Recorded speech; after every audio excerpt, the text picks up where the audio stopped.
Eee, Sebenarnya untuk pemantapan ini adalah soal terakhir ya, atau pembahasan terakhir sebelum kalian mengikuti US besok. Nah, sebenarnya di Classroom itu udah Bapak, posting ya, tampilkan gitu, seperti apa, intinya, soal US itu adalah materi dari kelas 7 sampai kelas 8. Nah, dimulai dari nomor 1 sampai 50 ya. Itu nanti US itu formatnya sama dengan soal tryout yang terakhir yang sudah Bapak posting di Classroom. Jadi pilihan ganda 30 soal, kemudian benar dan salah 5 soal, dan uraian singkat 5 soal. Nah, dari dari pilihan ganda, uraian singkat maupun benar salah, nanti kalian kerjakan secara offline ya, jadi tidak tidak online gitu. Jadi nanti tatap muka dan kerjakan dengan menggunakan pensil dan dikerjakan di kelas. Nah, untuk kenapa di soal online ini ada yang menjawab tapi tetap salah. Jadi kalau untuk yang uraian singkat itu memang sedikit sulit ya, atau rumit. Jadi misal kalian menjawab nomor 46 misalnya, ini tentang proklamasi. Puncak semangat persatuan kesatuan yang sebagaimana tampak pada gambar di bawah ini kan jelas adalah gambar Pak Karno sedang membacakan teks proklamasi. Nah, kalian menjawab di situ, ada yang menjawab misalnya eh, proklamasi kemerdekaan 17 Agustus 1945. Itu lengkap sekali, padahal kuncinya hanya proklamasi kemerdekaan. Atau kalian jawab juga misalnya proklamasi kemerdekaan, tetapi ada titiknya gitu, tetapi di kuncinya tidak ada. Nah, maka dari itu di formulir bisa saja salah seperti itu. Jadi nanti ketika ujian offline itu silahkan saja dijawab sesuai keyakinan kalian yang pada saat menjawab di formulir. Jadi kurang lebih bentuk soal adalah seperti ini, seperti tryout yang sudah Bapak share.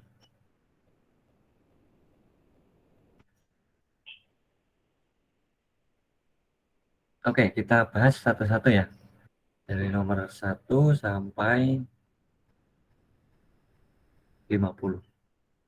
Udah kelihatan? Sudah, Pak. Sudah, Pak.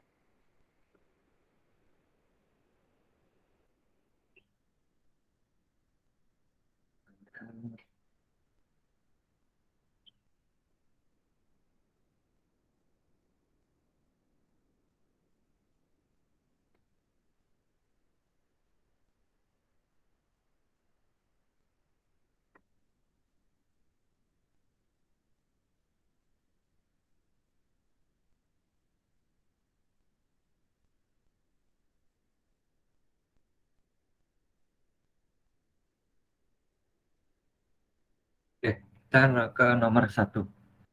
Di sini ada tokoh perumus dasar negara yang kemarin Bapak jelaskan atau terangkan di papan tulis waktu pertemuan kemarin. Untuk kelas 9A sampai H ya, kurang lebih. Oke, 3 tokoh perumus Pancasila. Kemarin ada 3 tokohnya siapa aja? Muhammad Muhammad Yamin, Jamil, dan Soekarno, ada nama Soekarno. Supomo. Ayer Soekarno. Muhammad Yamin, Soekarno, dan Supomo. Nah, di situ ada ciri khas masing-masing ya, yang mana dari Pak Yamin itu ciri khasnya apa?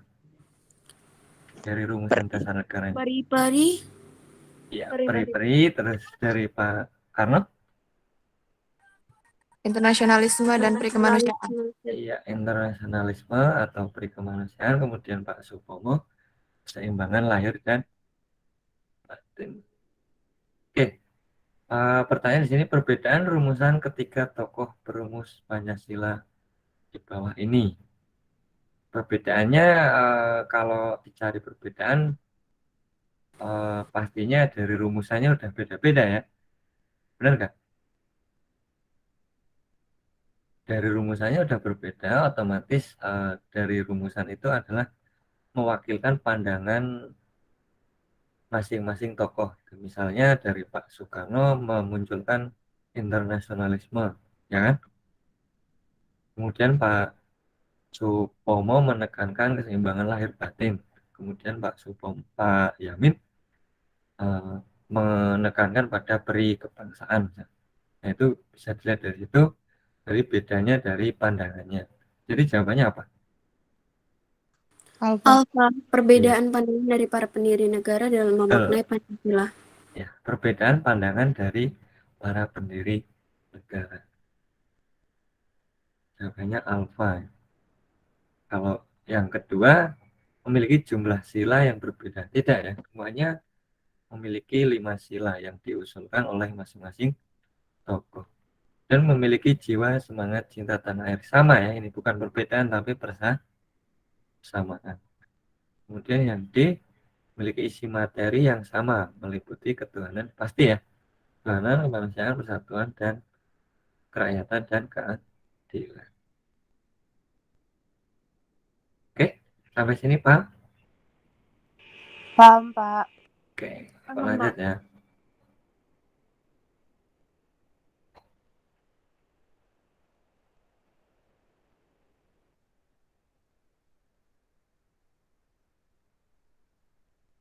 Dua, Pancasila dijadikan sebagai dasar negara Indonesia. Kedudukan Pancasila tersebut mengandung konsekuensi bahwa, nah di sini, Segala sesuatu yang berhubungan ya segala sesuatu berhubungan. Lanjut, silakan. dengan ketatanegaraan Republik Indonesia harus berlandaskan Pancasila. Iya, betul. Jadi ini materi kelas 8 ya, terkait Pancasila sebagai dasar negara dan pandangan hidup. Nah, perbedaannya apa Pak? Dasar negara dan pandangan hidup. Kalau pandangan hidup digunakan oleh masyarakat dalam hidup sehari-hari, kalau dasar negara di sini yang ditekankan bahwa digunakan oleh ketatanegaraan. Jadi maksudnya digunakan oleh pemerintah Indonesia. Nah, di sini mana pilihan yang digunakan oleh negara ataupun tata negara Republik Indonesia? Yang mana? Yang Charlie. Yang Charlie. Betul. Segala sesuatu yang berhubungan dengan ketatanegaraan Republik Indonesia harus berlandas Pancasila. Kalau yang A ini berarti apa? Semua kehidupan sosial harus sesuai dengan nilai Pancasila. Korban hidup. Iya, sebagai pandangan hidup. Kalau yang B, Pandangan hidup. nah di sini ada rakyat juga ya. Nah, pemerintah di sini kenapa ada pemerintah? Karena aparat negara juga disebut sebagai rakyat. Sebutan di sini pemerintah dan rakyat. Gitu. Kenapa di Pancasila sebagai pandangan hidup? Karena sudah mengaplikasikan sila-sila dalam Pancasila. Kemudian yang D, sudah jelas ya, merupakan satu-satunya dasar negara yang mampu menjadikan bangsa Indonesia bangsa Pancasilais. Oke, jawabannya Charlie. Lanjut, pertanyaan ketiga. Pernyataan di bawah ini yang menunjukkan sifat norma hukum. Memiliki sifat memaksa dan mengikat. Norma hukum. Nah, kita ketahui dulu norma ada berapa kemarin, Bapak-Bapak? 4. Ada 4. Ada 4. Yang pertama norma agama, kesopanan, kesusilaan, dan yang terakhir hukum. Nah, masing-masing norma memiliki sifat yang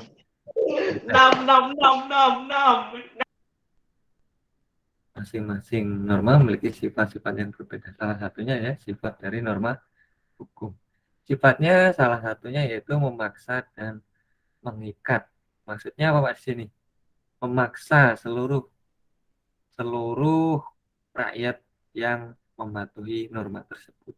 Contoh, kamu pengennya naik motor, memiliki motornya knalpotnya geber misalnya. knalpotnya yang brum. Tetapi polisi menginginkan atau aturan di lalu lintas itu tidak membolehkan knalpot yang bersuara bising. Nah, dari situ kan memaksa keinginan kalian tidak sesuai dengan keinginan dari aturan di lalu lintas. Nah, itu makna dari memaksa. Itu contoh kecilnya aja ya. Kemudian mengikat. Mengikat itu berarti seluruh rakyat atau seluruh masyarakat di lingkungan itu ya harus mengikuti atau mematuhi aturan tersebut. Itu makna mengikat. Mengikat keseluruhan dari seluruh aparat masyarakat.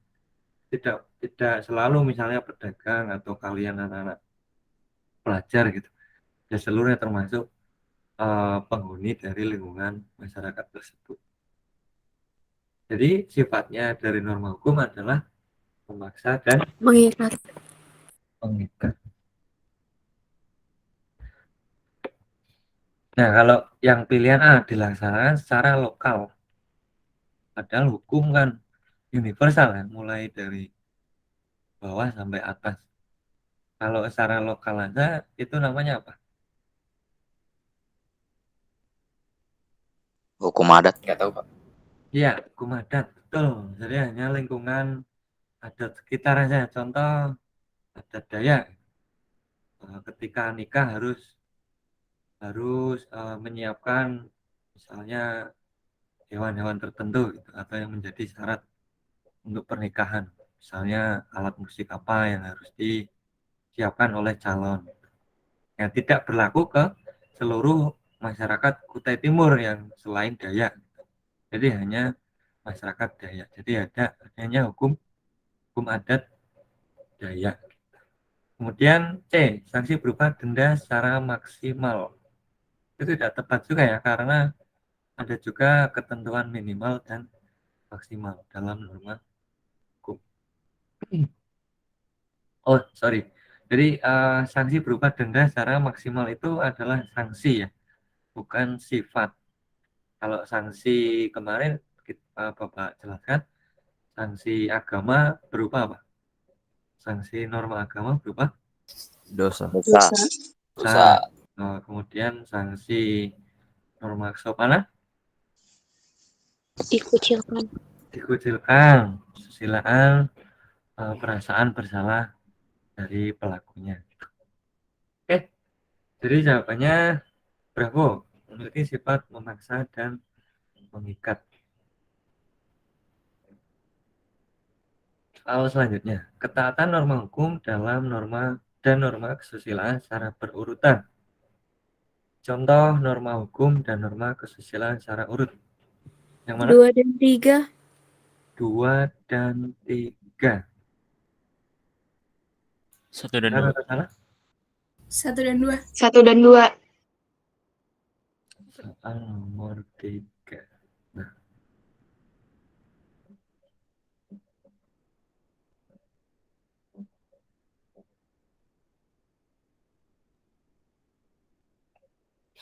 soal nomor 3.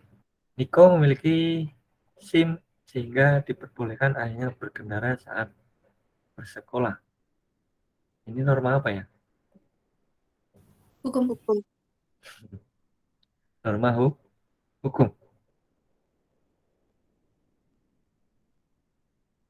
Oh, 2, 1, 2, 3, 4. Norma hukum. Kemudian yang kedua, Bayu mengerjakan soal ulang dengan sungguh-sungguh dan mandiri. Nomor 3, Lukman menundukkan kepala saat bertemu dengan orang yang lebih tua. Keempat, Gilang menulis dengan tangan kiri karena kidal. Mana yang paling tepat? 1 dan 2. 1 dan 2, betul. Karena ada unsur SIM ya. SIM itu sebagai syarat untuk berkendara. Iya, berkendara entah sepeda motor ataupun mobil. SIM A, SIM C. Gampang ya, sini ya. Nomor 4. Lanjut, selanjutnya. Pak. Kesepakatan atas rumusan dasar negara dalam Piagam Jakarta yang memunculkan protes dari warga Indonesia Timur pada saat itu. Yang protes terkait apa kira-kira? Reaksinya karena jawabannya Sila pertama. Sila pertama dalam Piagam Jakarta dianggap tidak mengakomodasi kepentingan semua warga negara Indonesia.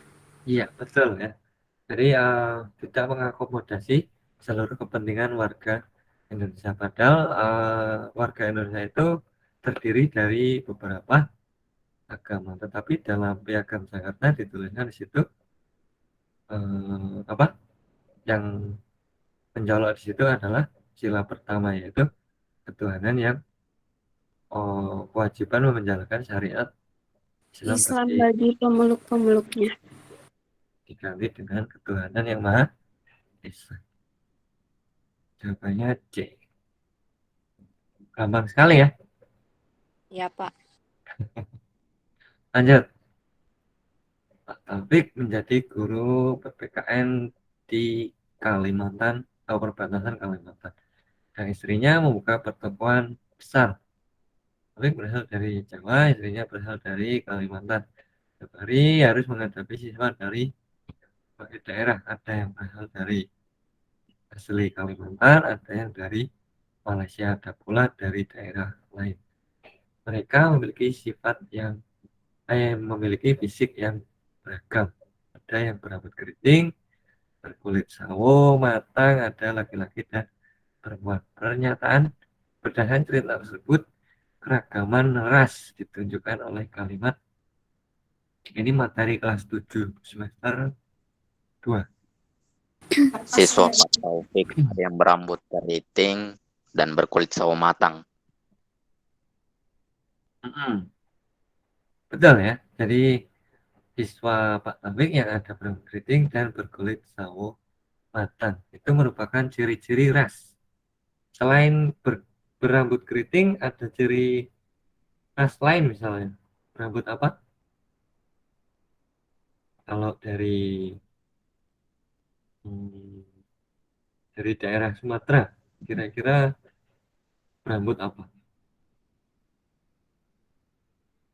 Dari daerah Toraja, Manado, atau bentuk mata misalnya. Nah, kalau sudah menunjuk ke ciri tubuh atau bentuk tubuh, bentuk anggota badan misalnya, salah satunya ya rambut, ada rambut lurus, ikal, keriting, itu sudah pasti dalam keragaman ras ya. Nah, di sini yang disebut yaitu yang ditanya yaitu keragaman ras, pasti merujuk ke ciri khas dari individu atau tubuh individu masing-masing suku. Sampai sini paham? Paham, Pak. Oke, Paham. lanjut. Lambang negara Indonesia adalah Garuda Pancasila yang bersemboyan Bhinneka Tunggal Ika yang memiliki ciri tertentu. Salah satunya Tidak berkembangnya paham rasialisme. tidak berkembangnya paham rasialisme. Betul. Kalau adanya sikap diskriminasi, salah ya, itu tidak bercirikan Bhinneka Tunggal Ika. Berkembangnya semangat kesukuan, itu juga salah. Tidak adanya persamaan, apalagi yang D lebih salah. Jadi jawabannya alfa. Alfa. Kita lanjut pasal 27 ayat 3 yang berbunyi setiap warga negara berhak dan wajib ikut dalam usaha pembelaan negara. Pasal tersebut berkaitan dengan landasan kerjasama di bidang Pertahanan dan keamanan. betul pertahanan dan keamanan, karena di sini sudah jelas ya pasal tentang usaha bela negara. Salah satunya ya misalnya dalam kondisi ihwal kemarin, dalam kondisi genting, peraturan apa yang dikeluarkan oleh presiden? Kemarin Bapak bahas. Peraturan yang dikeluarkan pada saat kondisi genting atau ihwal atau dalam kondisi perang kemarin. Perpu. Perpu, ya, Perpu. betul. Perpu, peraturan pemerintah pengganti undang-undang. Jawabannya delta, pertahanan dan keamanan atau hankam, biasanya disebut hankam. Soal selanjutnya, kamu memiliki teman sekelas dari latar belakang yang berbeda. Dari latar belakang yang berbeda agama dalam perayaan hari agamanya. Bentuk sikap yang perlu kamu tampilkan adalah Menjaga ketenangan sehingga pelaksanaan hari raya dapat berjalan lancar. iya, simpel ya. Cukup menjaga ketenangan sehingga pelaksanaan hari raya masing-masing agama jalan dengan lancar.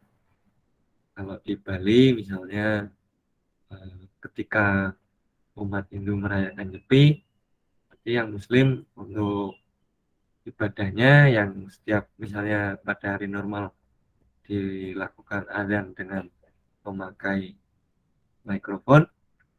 Nah, pada saat hari Nyepi berarti cukup dengan di masjidnya masing-masing. Kemudian yang Kristen ketika Natal ya ada sebagian dari anggota misalnya anggota agama lain yang turut mengikuti atau turut menjaga keamanan saat perayaan Natal tersebut. Itu ya. Jadi jawabannya delta. Selanjutnya, pada era globalisasi, budaya asing masuk dalam negeri. Budaya asing misalnya dapat mempengaruhi masyarakat, misalnya sikap individualis dan kehidupan yang glamor. Glamor itu apa kira-kira? Mewah. Menolaknya budaya Mewah. Mewah ya. Glamor itu hura-hura, sultan, foya-foya.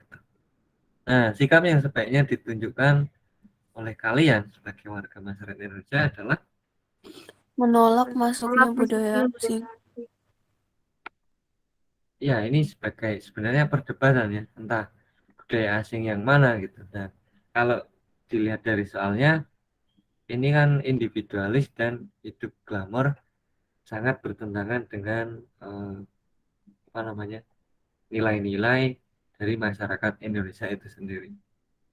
Pada kenyataannya kan masyarakat Indonesia adalah masyarakat yang bukan individualis, yaitu yang bergotong royong gitu. Sosialnya tinggi, jiwa sosialnya tinggi. Maka dari itu jawaban yang paling tepat adalah langsung ditolak ya, karena sangat bertentangan dengan nilai-nilai masyarakat Indonesia saat ini. Nah, kalau misalnya tentang etos kerja yang Bapak kemarin jelaskan ya, etos kerja atau budaya asing yang tentang etos kerja masyarakat luar negeri. Kira-kira apakah itu kita tolak? Apakah perlu kita tolak? Kan karena etos kerja tinggi atau misalnya disiplin tinggi, budaya antri yang rapi, yang disiplin gitu. Nah, apakah itu kita tolak? Ya tentunya tidak. Tidak. Ini disaring dulu, difilter. Di sini jawabannya kalau yang ditekankan budaya asing yang positif, berarti jawabannya D. Kalau di sini individualis dan itu glamor yang ditekankan, berarti itu kan sangat bertolak belakang. Maka dari itu jawabannya adalah Bravo. Oke. Selanjutnya, peraturan yang ditinjau ulang jika disinyalir bertentangan dengan salah satu nilai Pancasila. Dalam hal ini, Pancasila punya kekuatan mengikat secara hukum jika ditinjau dari kedudukannya, yaitu sebagai Dasar negara Indonesia. dasar negara Indonesia. Betul.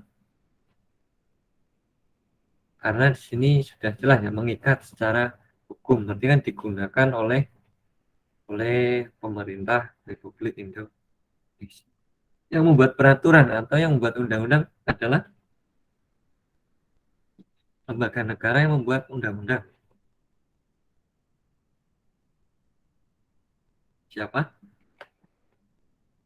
DPR. DPR. Ya, betul. Dibahas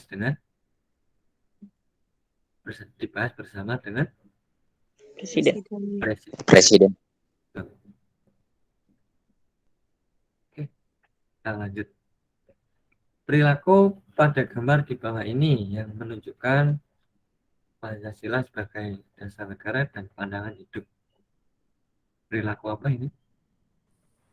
Persatuan. Persatuan. Iya, persatuan. Ini kan kerja bakti ya. Berarti kerja bakti masuk ke sila persatuan.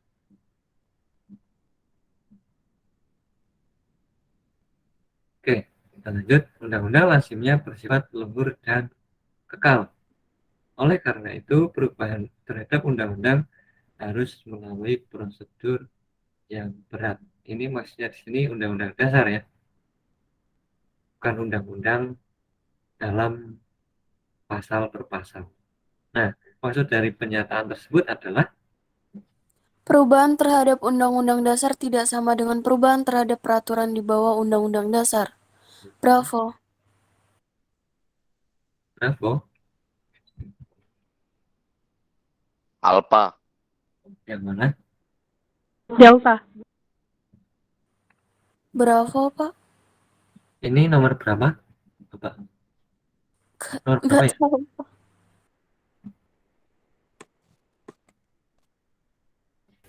Belas Pak. Ini 13 nomor ya? 13, Pak. 13. 13 atau 14? 13, Pak. 13. 13. Undang-undang dasar lazimnya bersifat luhur dan kekal. Oleh karenanya perubahan tersebut harus melalui prosedur yang berat. 13. Masa sih 13? Coba. 1, 2, 1, 2, 3, 4.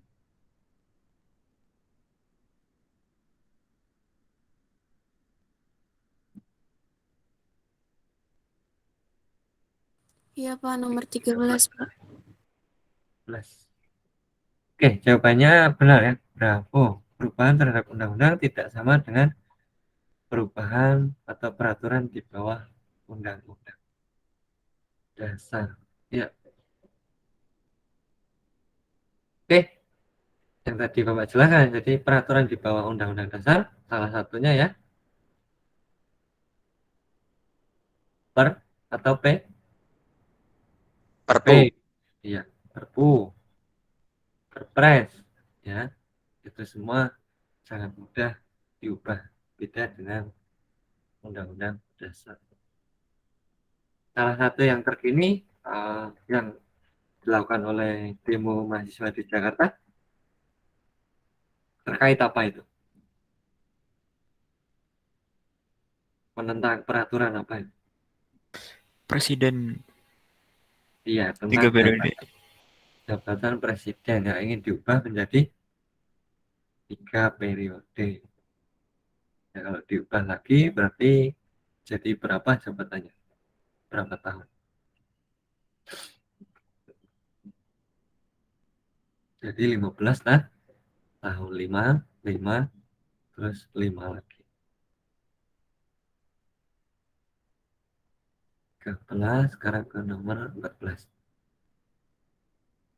Beberapa yang harus dipenuhi dalam produk hukum agar bisa disebut sebagai peraturan perundang-undangan nasional. Tunjukkan pada angka 3 dan 4. 3 dan 4. Betul ya. Salah satunya unsur-unsur hukum adalah dibentuk oleh pejabat dan dibuat sesuai prosedur pembentukan peraturan perundang-undangan.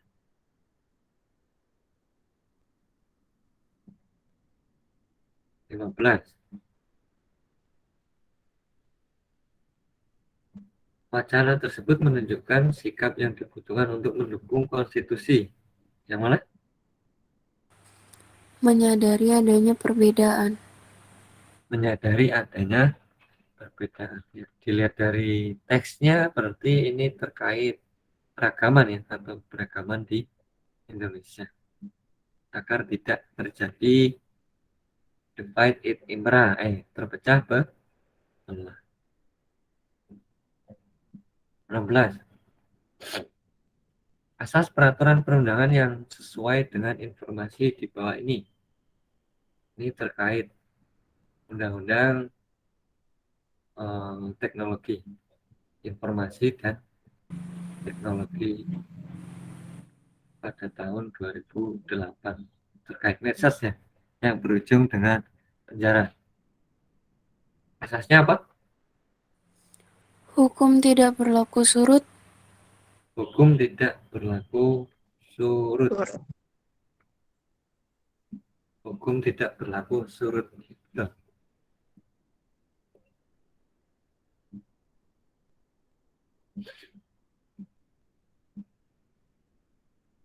Nah, jadi hukum itu selalu berkembang ya dari pasal per pasal. Kalau dulu tidak ada medsos, ujaran kebencian hanya dilakukan offline misalnya, atau pada saat-saat tertentu, misalnya ketika berkelahi atau tawuran gitu misalnya, atau ujaran kebencian itu biasanya di antara tetangga satu dengan tetangga lainnya kalau zaman dulu ya. Tapi setelah ada medsos, kita terhubung ke seluruh negara, seluruh bagian belahan dunia, maka aturan itu harus berubah. Makanya di sini maknanya yaitu hukum tidak berlaku surut atau berkembang seiring dengan berjalannya waktu. Alfa ya. Nomor 17. Dalam proses penyusunannya, rancangan peraturan pada informasi dapat diusulkan oleh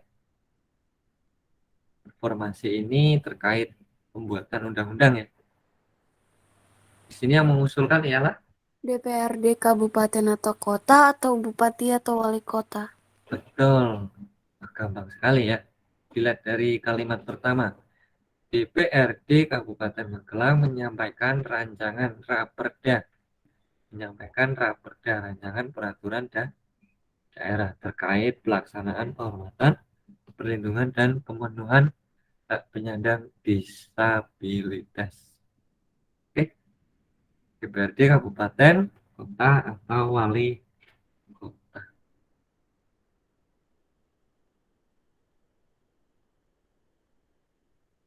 Kabupaten Magelang, Kabupaten atau Kota. Nomor 18. Suasana kantin pada saat jam istirahat sangat ramai. Kamu dan teman sekelasmu memutuskan mengantre sambil mengobrol. Tiba-tiba datang ke kelas menyerobot antrian. Sikap positif terhadap peraturan yang seharusnya kamu ambil dalam menyikapi hal tersebut adalah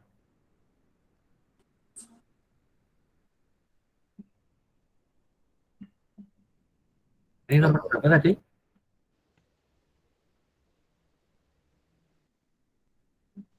Halo? Menegurnya supaya menghormati siswa lainnya yang sudah mengantri. Iya, lebih tepatnya ditegur ya, walaupun itu kelas kalian. Berani nggak kira-kira? Kalian kelas 7 yang nyerobot kelas 9. Berani, Pak. Kalian kelas 9 SMP, misalnya nanti lulus, terus lanjut ke SMA atau SMK, terus yang nyerobot tuh anak kelas kakak tingkatnya kalian, anak kelas 9, anak 9, 10, kelas 12, anak kelas 12. Tiba-tiba ngantre di serobotan atau di antrian kalian. Apa berani? Jelas tidak, Pak. Yang ada dilabrak nanti, Pak. Ya, tentunya kalau kalian benar, ya harus berani ya. Karena itu antre gitu. Karena dalam status antre. Kalau kalian salah, Misalnya kalian ngantrinya di paling belakang, nyerobotnya ke depan, ya tentunya mikir 2 kali ya. Jadi harus tahu mana posisi yang benar dulu. Menegurnya supaya menghormati semua lain yang sudah mengantri. Atau menitipkan nomor antrian kepada kakak kelas sehingga tidak perlu mengantri. Iya. Jawabannya Bravo ya. Oke, 19. Tokoh perintis kebangkitan nasional membentuk organisasi pada masa pergerakan nasional. Ini adalah Cokro Aminoto ya. Cokro Aminoto. Charlie, Pak. Jawabannya? Charlie. Jawabannya adalah Charlie. Terjadinya monopoli perekonomian. Ya, benar. Pada saat kebangkitan nasional seluruh, bukan hanya ekonomi ya, jadi ekonomi, politik, budaya seluruhnya dikuasai oleh Belanda pada tahun 1908.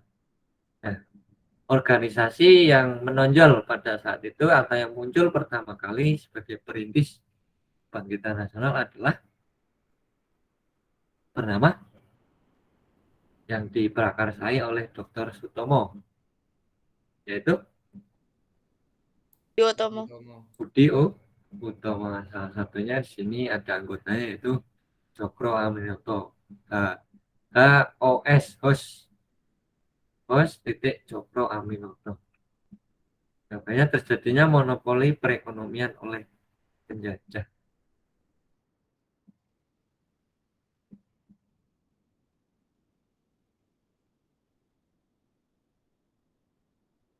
Apa nih rahasia ganteng ini?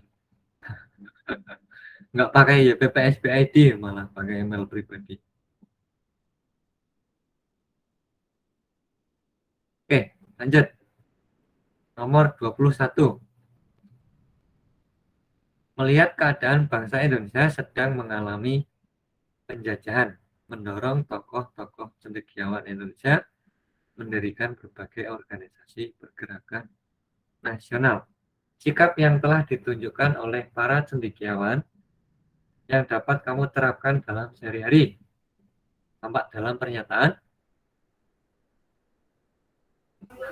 Charlie. Iya, yang lebih tepat untuk seusia untuk kalian karena sebagai pelajar ya. Jadi hanya mengerjakan PR sepulang sekolah.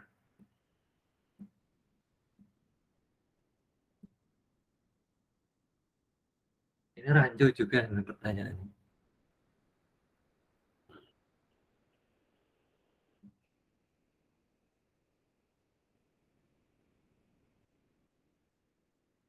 Ya, jawabannya Charlie. 21 Charlie. 22. Perjuangan pemuda yang bersifat kedaerahan diubah menjadi bersifat nasional. Fakta tersebut memberi pelajaran kepada bangsa Indonesia bahwa B. ini nomor berapa tadi? Dua-dua ini, Pak. Ini dua-dua ya.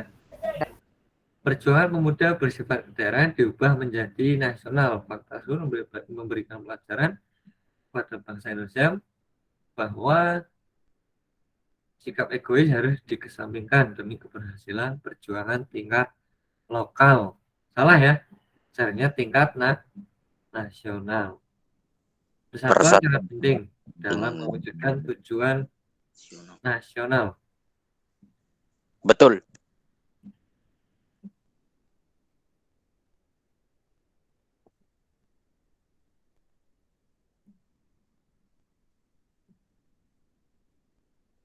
Persatuan sangat penting dalam mewujudkan tujuan nasional. Ini nomor 22 ya? Atau 23? 21. 21 ya? 21, Pak. 21, oh iya. 21. Pemuda sangat antusias melawan penjajah secara nasional. Pemuda sangat antusias melawan penjajah secara nasional. Bukan hanya pemuda ya, jadi semuanya, mulai dari golongan tua, golongan muda, maupun seluruh elemen masyarakat Indonesia.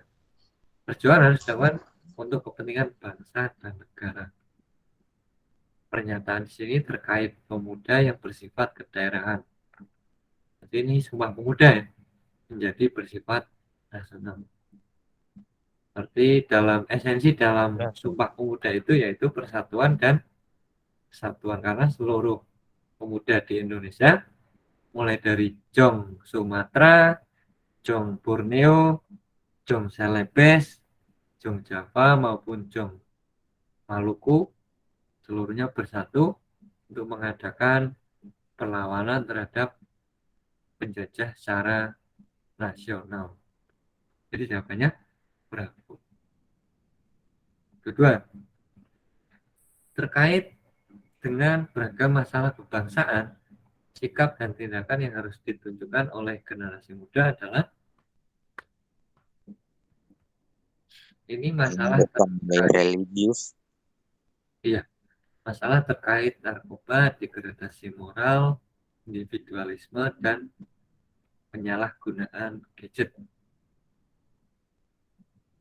Yang lebih tepat yaitu menumbuhkan nilai religius. Religius itu apa? Terkait dengan agama. agama. Betul. Kalau yang misalnya Kristen ya ibadahnya lebih taat lagi tiap ibadah minggu ya harus. Dan yang Islam harus sholat 5 waktu, sholat sunnah maupun membaca kitab suci dengan rutin.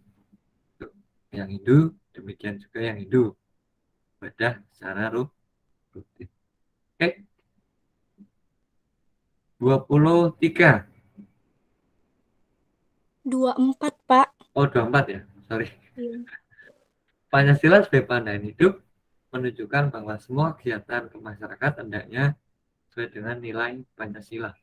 Indikator keberhasilan penerapan Pancasila terutama sila ketiga dapat dilihat dari Terciptanya budaya gotong royong. terciptanya budaya gotong royong. Ini Pancasila sila ketiga yang persatuan. Nomor 25. Di awal kemerdekaan, penerapan Pancasila sebagai dasar negara dan pandangan hidup menghadapi berbagai masalah. Salah satunya yaitu pemberontakan gerakan separatis yang ingin merubah Pancasila. Gambar manakah gambar yang sesuai dengan peristiwa di atas? Delta. Lebih tepatnya yaitu Delta. Karena ingin merubah apa namanya? Ideologi ya dari Pancasila ke ideologi syariat Islam. Kalau PKI ideologi yang Ingin mengubah Indonesia menjadi negara komunis. komunis. Kalau Permesta Ketidaksetujuan di provinsi Ayo. di provinsi Sumatera saat itu. Tidak setuju dengan tidak setuju dengan arahan pemerintah di saat itu. Jadi ingin mendirikan negara sendiri gitu ya? Iya. Iya, oke. Sama halnya yang terjadi di Maluku Selatan. Di pemberontakan Maluku Selatan juga ingin mendirikan negara sendiri. Kalau di Papua yang sekarang ya KKB ya, KKB maupun TPNBM. Lanjut, nomor 26.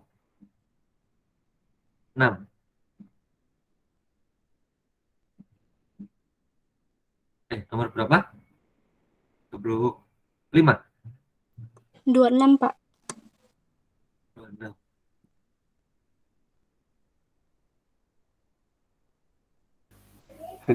Pak. 25 kan? Ya, soalnya 25. Iya, 25 ya. Tuh. Ada nomornya, bingung Pak. Contoh sikap di atas merupakan perbuatan yang sesuai dengan sila ke di atas. 4. Nah, pernyataan ini ya. 4. Ikut berpartisipasi dalam pemilihan OSIS.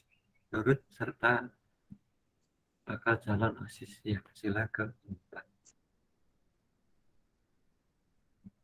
Halaman nomor 26.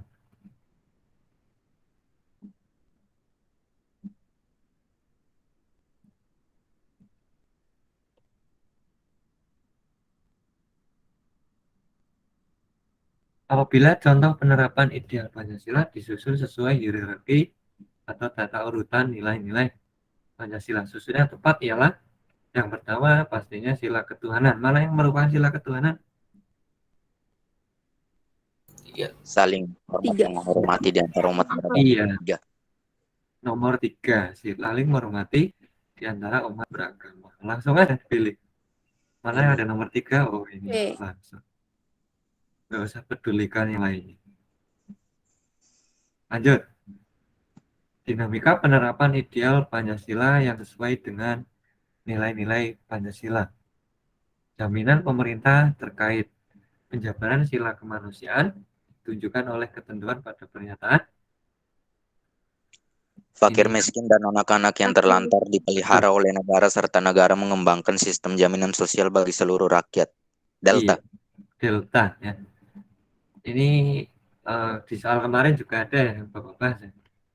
Fakir miskin dan anak terlantar dipelihara oleh negara. Pasal 30 34. 34. Oke, lanjut. Aulia disuruh membeli gula di warung.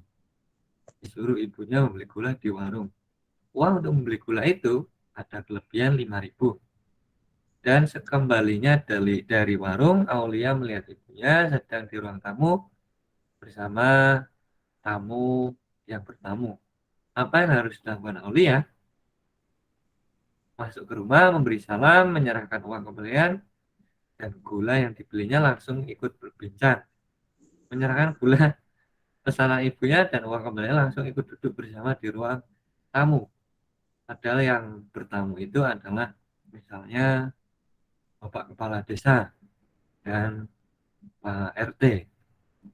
Dan C, masuk ke rumah, memberi salam, menaruh gula, dan mengambil uang kembalian. D, masuk ke rumah, memberi salam, menaruh gula dapur, dan menyerahkan uang kembalian kepada ibunya. Mana yang paling tepat? Delta. Iya, delta ya. Karena ini menyangkut norma kesopanan juga. Jadi, memberi salam, menaruh gula di dapur, dan harus menyerahkan uang kepada ibunya. Jadi ngomong secara jujur ya. Sini ada norma kesopanan dan norma kesusilaan. Kalau kalian uangnya disimpan ya, atau buat beli pentol waktu perjalanan pulang dari warung. Betul, Pak. Yang penting ngomong. Kalau ngomong, Bu, tadi uangnya tak pakai buat beli pentol karena di jalan sempat kelaparan. Misalnya. Yang penting ngomong dulu. Berdasar pernyataan di atas, ciri kedaulatan rakyat. Mana yang paling tepat? Kekuasaan tertinggi ada di tangan rakyat. Betul ya? Ya. Setelah itu satu, kita ibaratkan satu. Nanti jangan bingung. A, B, C, D ini diibaratkan A1, B2, C3, dan D4. Kekuasaan tertinggi berada di tangan rakyat. Betul? Satu, masuk semua. B, negara tunduk kepada rakyat. Betul. Benar apa salah? Betul. Benar. Nah, C, kehendak tertinggi dalam negara ada pada rakyat. Betul juga ya? Betul. Nah, Benar. yang salah itu kehendak tertinggi ada pada pemerintah. Esensi dari kedaulatan rakyat itu segalanya berasal dari rakyat. Dari rakyat, untuk rakyat, dari rakyat, oleh rakyat, dan untuk rakyat. Itu esensi kedaulatan rakyat. Jadi jawabannya 1, 2, dan 3. alfa. Sekarang nomor 30. Ya. Ini berapa ya?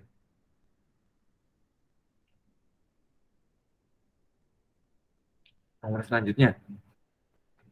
Presiden Jokowi melaksanakan kegiatan ke Bitung, Provinsi Sulawesi Utara yang dalam rangka memantau vaksinasi. Apakah tepat sasaran atau tidak untuk rakyat Bitung? Contoh kegiatan presiden tersebut termasuk bentuk kedaulatan. Ke dalam. Iya, kedaulatan kemarin ada dua, kedaulatan ke dalam dan keluar. Kalau ke dalam maknanya pemerintah dalam mengatur negaranya tidak dicampur tangan oleh negara lain, atau urusan pemerintah itu adalah urusan pemerintah Indonesia sendiri.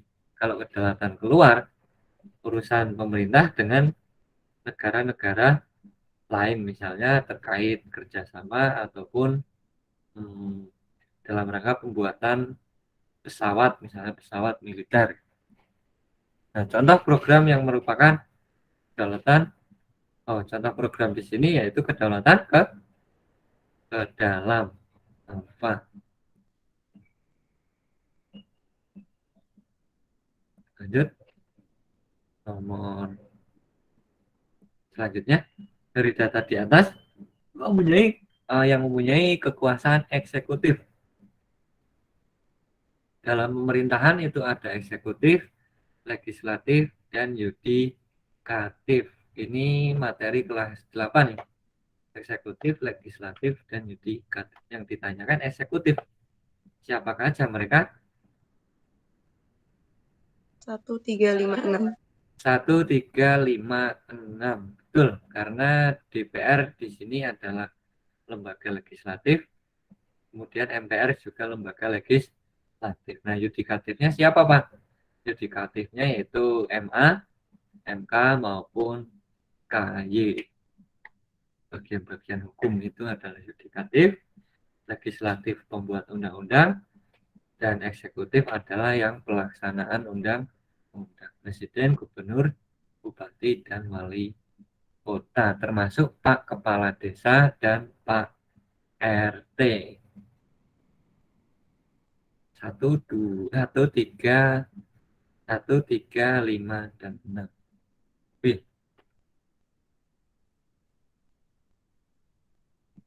Selanjutnya, seorang raja dianggap keturunan dewa. Nah, ini kedaulatan.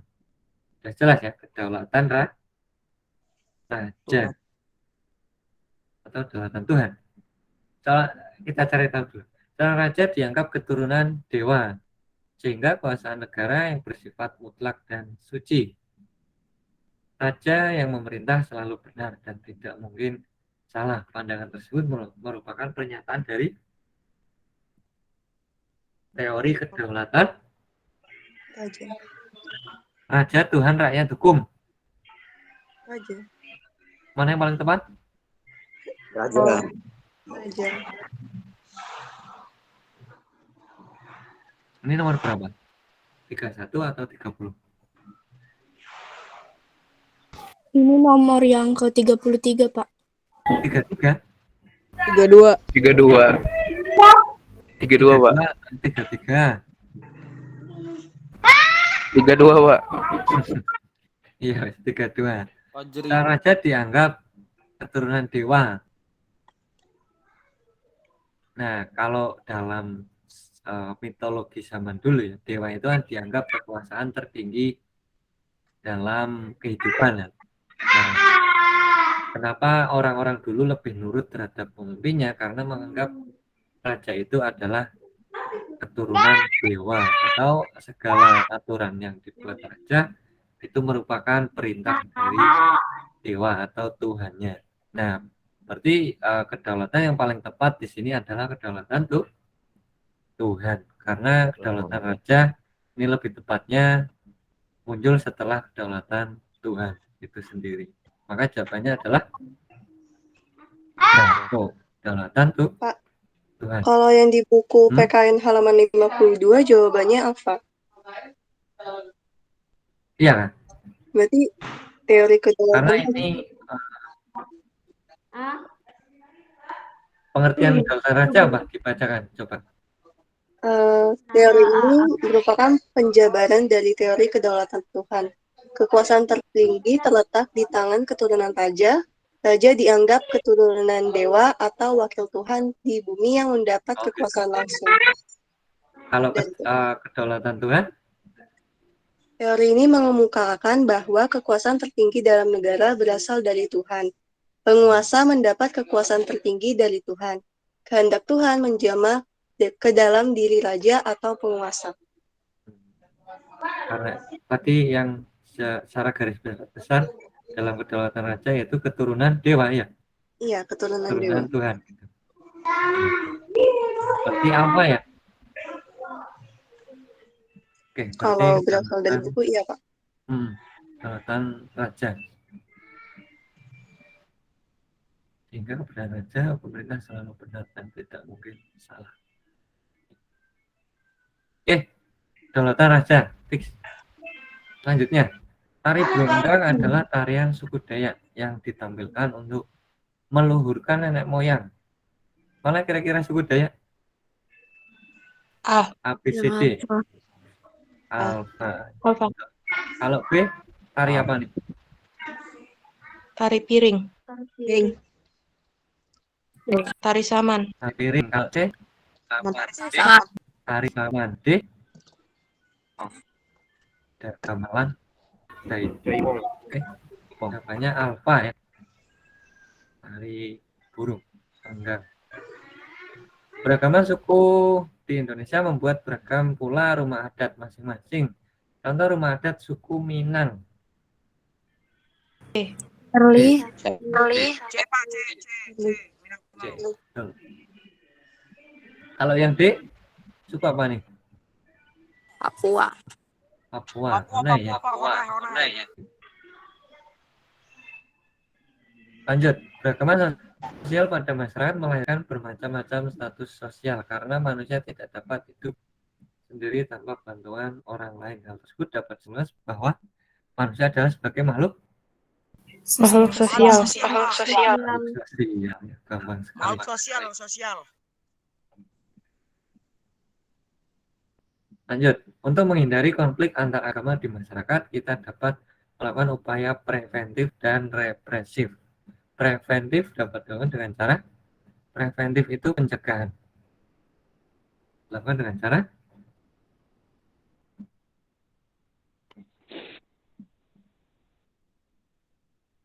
pencegahan dapat dilakukan dengan cara Tidak mengganggu orang lain yang sedang melaksanakan ibadah. tidak mengganggu orang lain yang sedang melaksanakan ibadah.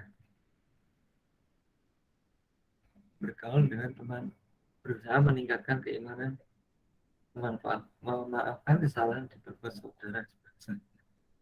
Ya, preventif tidak mengganggu orang lain yang sedang melaksanakan. Misal kamu mengganggu hari ini, maka hari selanjutnya akan terjadi akibatnya gitu ya. Maksudnya sih. Charlie, lanjutnya. Jakarta sebagai kota metropolis yang memiliki penduduk padat berasal dari berbagai daerah dengan asal daerah macam-macam mempengaruhi adat dan kebiasaan yang kadang-kadang menimbulkan benturan dalam kehidupan masyarakat. Gagasan yang tepat membangkitkan semangat bela negara pada generasi muda berdasar ilustrasi tersebut ialah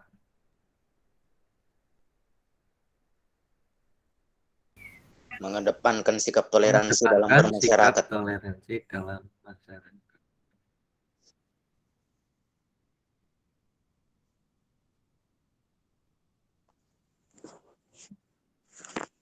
Ya.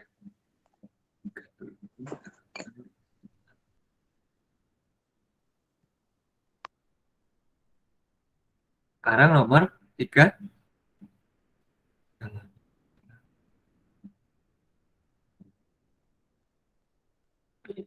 8. Kemajuan teknologi memiliki dampak negatif, diantaranya sifat egois, individualis. Gagasan tepat untuk membangkitkan semangat bela negara generasi muda terkait ilustrasi tersebut ialah kurangnya norma dan etika, maka gagasan yang tepat adalah menerapkan nilai-nilai Pancasila dalam kehidupan sehari-hari.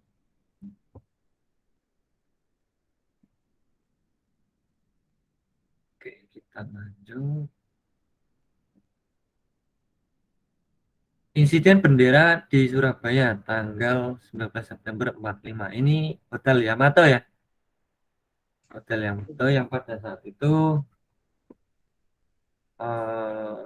jadi pengikatan atau penyobean bendera Belanda. Jawabannya? Mengibarkan bendera merah putih biru di puncak Hotel Yamato. Mengibarkan bendera merah putih biru di puncak Hotel Yamato.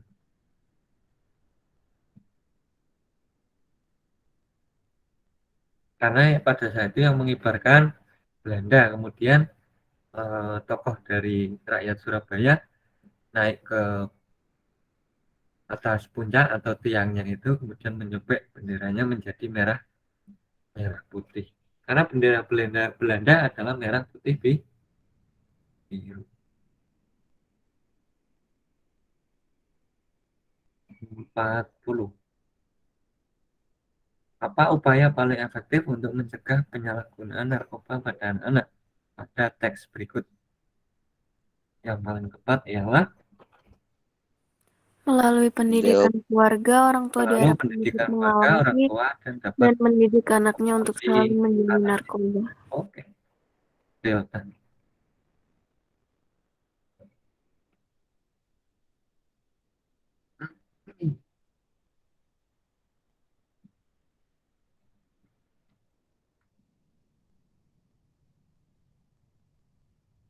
Kita masuk ke jenis soal benar dan salah.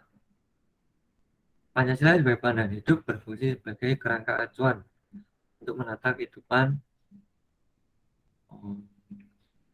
pribadi maupun interaksi antar umat manusia dalam masyarakat serta di alam sekitarnya. Benar atau salah? Benar. Benar. Ya, benar. Presiden Indonesia memiliki hak mutlak terhadap pengangkatan dan pemerintahan menteri dalam kabinet yang diadakannya. Benar atau Benar. salah?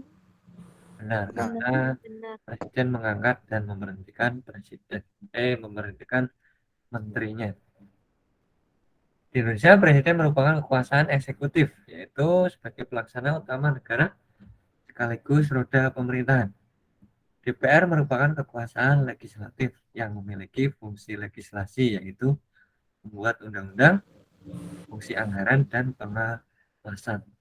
Tetapi presiden dan DPR dapat bekerja sama, terutama dalam pembuatan atau penyusunan undang-undang. Benar atau salah? Benar. Benar. Benar. Ya. Dilaksanakannya kerjasama antar umat beragama bertujuan untuk saling menghormati dan menghargai pemeluk agama yang sama, serta melindungi kebebasan tiap warga negara untuk tidak memilih dan melaksanakan agama sesuai dengan keyakinannya. Benar atau salah? Salah. Kenapa salah? Karena pemeluk agama yang sama itu. Iya, hanya pemeluk agama yang sama, seharusnya pemeluk agama yang berbeda, karena kita harus saling menghormati seluruhnya. Lanjut. 45. Suatu ketika negara terancam bahaya diakibatkan oleh serangan negara lain. Hal ini menjadikan suasana darurat dan genting atau ihwal terhadap negara ini. Sebagai warga negara yang memiliki jiwa bela negara yang tinggi, maka yang harus dilakukan adalah ikut berjuang jika orang lain turut serta dalam upaya bela negara. Jadi menunggu tetangganya yang lebih tua atau tetangganya yang siap-siap, kalau ikut berjuang baru kita ikut. Benar atau salah? Salah. Salah. Ya karena kita warga negara ya harus ikut. Gitu. tahu-tahu ada ancaman harus ikut dalam usaha pembelaan negara. Oke, 5 soal benar salah udah dibahas. Selanjutnya soal tentang uraian singkat. Sini yang banyak salahnya ya. Kalau uraian singkat berarti diisi singkat saja, tanpa harus bertele-tele ataupun panjang sampai 2 halaman.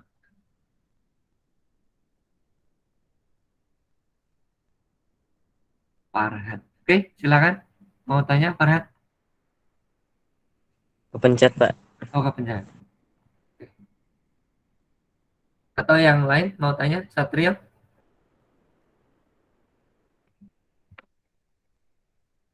Silakan. Sampai sini ada pertanyaan yang lain?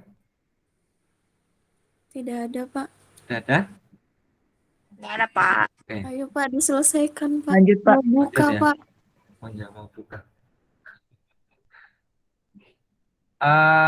Pertanyaan selanjutnya, uraian singkat. Puncak semangat persatuan dan kesatuan yang menandai berakhirnya masa penjajahan di Indonesia, sebagaimana yang tampak pada gambar adalah peristiwa Proklamasi kemerdekaan. Iya, proklamasi Heru. kemerdekaan. Rabu. Oh, ini nomor 47 ya. 46 dulu harusnya. 46, terdapat bentuk kerjasama dalam kehidupan sehari-hari meliputi bidang sosial, politik, ekonomi, dan HAM. Dalam pasal 27 tentang pembelaan negara.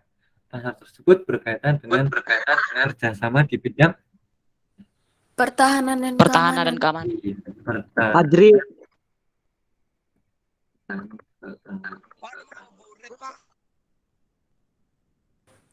P-nya besar, Pak. Nanti disalahkan sama sistem. Heru. Siap. pertahanan dan lanjut. Puncak semangat persatuan, proklamasi kemerdekaan. Proklamasi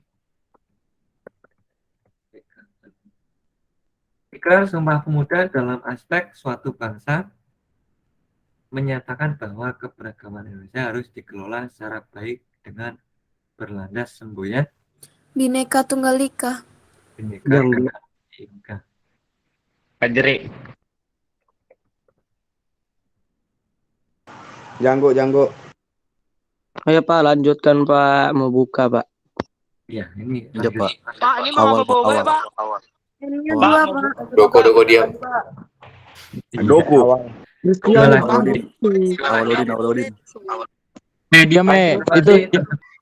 Informasi tersebut menunjukkan bahwa Kabur aku Janggo. telah melaksanakan ketentuan UUD tahun 45. Yaitu pasal Pasal 27 ayat 3. 27 ayat 3. Rabu. Janggo. Diam, Pasal 27 ayat 3. Soal terakhir. Jansen. Beberapa peristiwa perjuangan bangsa Indonesia dalam mempertahankan persatuan. Salah satunya itu jalur diplomasi. Republik Indonesia melalui jalur diplomasi. Salah satunya adalah Konferensi meja bundar. Perjanjian KMB. Oke, ye. Barbar. Oke, selesai. 50 soal. Berarti selesai sampai di sini ya. Ada pertanyaan nggak? Gak ada, Pak. Harus Nggak ada, tanya? Ada, Pak. Nggak ada, ya udah.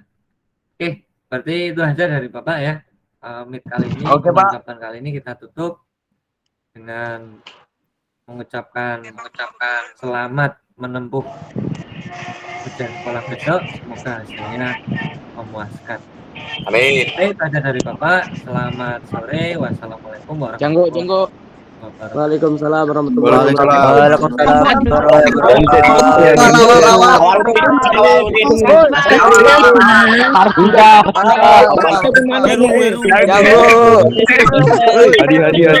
Jansen. Wabarakatuh. Itu Pak. Makasih, Pak. Oke. Makasih. Selamat berbuka bagi yang puasa. Terima kasih, Boleh, Pak. makasih Pak. Salam Pak. Awaludin, awaludin, awaludin. Makasih, Pak.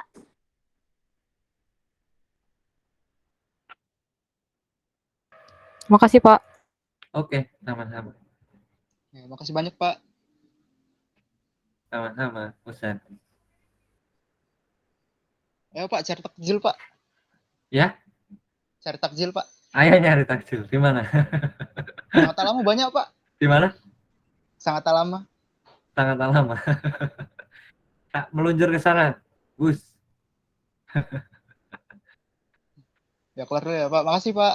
Oke, Husain. Dadah. Selamat berbuka. Makasih Pak. Iya. Dwi Cahya, Tristan.